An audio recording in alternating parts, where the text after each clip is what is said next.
మహోన్నతుడా, మహాగణుడ, మహాపరిశుద్ధమైన నామములో మిక్కిలిగా ప్రేమిస్తున్నాము పరలోకపు తండ్రి.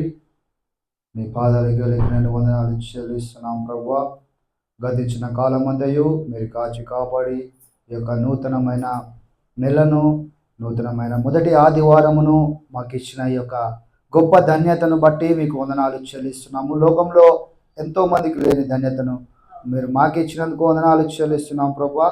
ఈ ఆదివారం పునరుద్ధాన దినమున మిమ్మల్ని ఆరాధించుకున్నటకు మీరు ఇచ్చిన గొప్ప భాగ్యాన్ని బట్టి మీకు వందనాలు చెల్లిస్తున్నాం ప్రభా. ఇంకెవరైతే రాలేకపోతున్నారో, ఆలస్యం అవుతున్న వారందరినీ త్వరగా సభలంలో రప్పించమని ప్రార్థిస్తున్నాం ప్రభా. మీ ఆశీర్వాదములు కుమ్మరించండి. ఈ యొక్క బల్ల ఆరాధనలో మీరు మాకు తోడయ్యండి. గొప్ప విడుదల, ఆశ్చర్యకరములు, గొప్ప ఆదరణ మాకు దయచేయమని నజరేయుడైన యేసుక్రీస్తు నామములో ప్రార్థిస్తున్నాము తండ్రి.